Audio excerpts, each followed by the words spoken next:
Assalamualaikum warahmatullahi wabarakatuh. Perkenalkan, nama saya Fatriana Yesi dari kelas 10 MIPA 1. Kali ini saya akan menceritakan hikayat yang berjudul Cindelaras. Pada zaman dahulu, di sebuah kerajaan Jenggala, hiduplah seorang raja yang bernama Raden Putra. Ia mempunyai seorang permaisuri yang sangat baik hati dan seorang selir yang cantik. Namun, kecantikan selir tidak sama seperti hatinya. Selir mempunyai sifat yang iri pada permaisuri. Kedua istri raja tinggal di istana yang sangat megah. Selir mulai merencanakan kejahatan untuk menggantikan posisi permaisuri.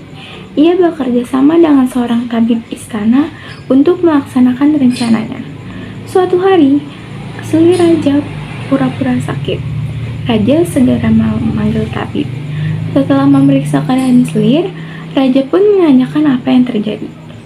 Paduka, ada seseorang yang sudah menaruh racun pada minuman selir, jawab tabib. Siapa yang berani melakukan ini kepada selirku? Tanya sang raja. Yang melakukan ini padaku adalah permaisurimu sendiri. Sepertinya permaisuri ingin membunuhku, agar kasih sayang Baginda hanya kepadanya, dan kekuasaan kerajaan jatuh ke tangannya, jawab selir raja. Mendengar yang dikatakan selir, raja sangat marah dan langsung memerintahkan Pati untuk mengusir permaisuri yang sedang mengandung dan membunuhnya di hutan. Pati pun langsung membawa permaisuri pergi ke hutan belantara. Namun, Pati yang sangat bijak itu tidak membunuh permaisuri. Ia tahu ini rencana jahat selir tersebut. Pati pun menangkap seekor kelinci. Permaisuri, aku tidak akan membunuhmu. Namun, hamba akan memberitahukan kepada raja bahwa Anda sudah hamba bunuh. Hamba akan membunuh seekor kelinci ini dan melumuri darahnya pada selendang milik permaisuri dan pedang hamba, jawab sang Pati. Aku sangat berterima kasih Pati, karena kau tidak membunuhku dan membiarkan aku hidup, jawab permaisuri. Permaisuri, saya terpaksa harus meninggalkanmu di hutan belantara ini seorang diri. Hamba mohon maaf karena tidak bisa menemani, kata Pati. Setelah beberapa bulan permaisuri tinggal di dalam hutan, ia pun melahirkan seorang anak laki-laki.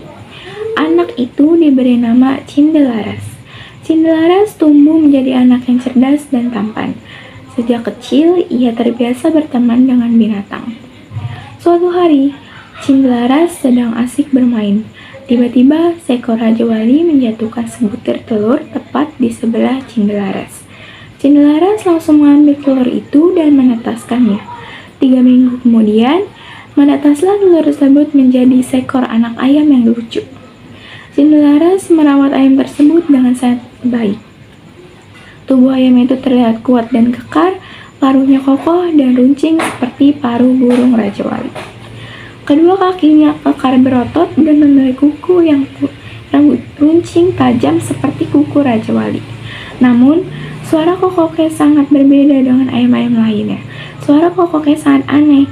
Kukuruyuk, tuanku Cindelaras, rumahnya di dalam hutan belantara, atap rumahnya terbuat dari daun kelapa, ayahnya Raden Putra Raja Jenggala, jawab kokok ayam Cindelaras.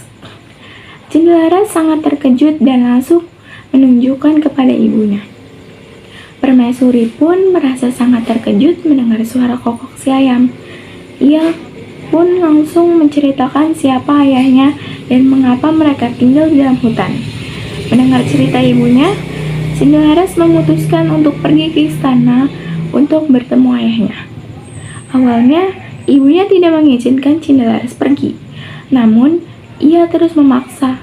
Setelah ibunya mengizinkannya pergi, ia langsung berangkat ditemani ayam jantannya. Namun, di tengah perjalanan, Cindelaras bertemu dengan orang-orang yang sedang mengadu ayam. Mereka melihat Cindelaras membawa ayam jagonya dan mengajaknya ikut menguji kehebatan ayamnya. Hei kau, apakah berani adu ayam dengan ayam jagoku yang kuat ini? Ujar mereka. Baiklah, jawab Cindelaras. Ternyata ayam jantan milik Cindelaras dapat mengalahkan lawan setelah beberapa kali diadu. Namun, ayamnya tidak dapat dikalahkan. Berita tentang kehebatan ayam jantannya Cindelaras terdengar hingga telinga Raja Raden Putra. Raja langsung menyuruh hulu balangnya mengundang Cindelaras datang ke istana. Cindelaras pun sampai di istana. "Paduka, hamba menghadapmu," kata Cindelaras dengan sopan. Anak ini sangat tampan dan cerdas. Sepertinya ia bukan dari kalangan rakyat biasa, ujarnya dalam hati. Akhirnya, diadulah ayam jantan milik Cindelaras melawan ayam jantan milik Raja.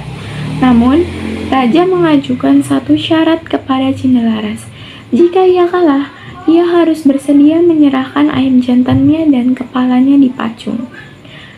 Namun, jika ia menang, Raja Raden Putra akan memberikan setengah kekayaannya. 2 ekor ayam jantan bertarung dengan sangat gagah. Dalam beberapa menit, ayam jantan milik Cindelaras dapat mengalahkan ayam jantan milik Raja. Penonton pun bersorak memberikan selamat kepada Cindelaras. "Baiklah, aku mengaku kalah. Akan kuserahkan setengah kekayaanku jadi milikmu, Cindelaras. Namun, siapa kamu sebenarnya?" ujarnya sang raja. Cindelaras langsung membungkuk dan membisikkan sesuatu kepada ayamnya. Beberapa menit kemudian, ayam jantan tersebut mengeluarkan suara. "Kukuruyuk, tuanku Cindelaras, rumahnya di dalam hutan, atapnya terbuat dari daun kelapa, ayahnya Raden Putra." Ayam jantan itu berkokok berulang-ulang. Raden Putra sangat terkejut mendengar suara kokok ayam Cindelaras. "Benarkah itu?" tanyanya dengan sangat heran dan penasaran. "Benar sekali, Baginda. Hamba Cindelaras, putra dari Permaisuri Baginda," jawabnya dengan tegas. Raden Putra langsung memanggil Pati. Pati pun langsung menceritakan kebenarannya. "Aku sudah melakukan kesalahan dan memberikan hukuman kepada permaisuri yang tidak bersalah. Aku akan memberikan hukuman yang setimpal pada selir," ucapnya menyesal. Raja Raden Putra langsung memeluk Cindelaras dan meminta maaf atas semua kesalahannya itu. Raden Putra, Pati, dan hulu balang langsung pergi ke hutan dan menjemput permaisuri. Akhirnya, Raja Raden Putra, permaisuri, dan Cindelaras hidup bersama dan bahagia. Setelah Raden Putra meninggal, Cindelaraslah yang menggantikan ayahnya sebagai raja. Ia memimpin kerajaan dengan adil dan bijaksana. Sekian dari saya. Assalamualaikum warahmatullahi wabarakatuh.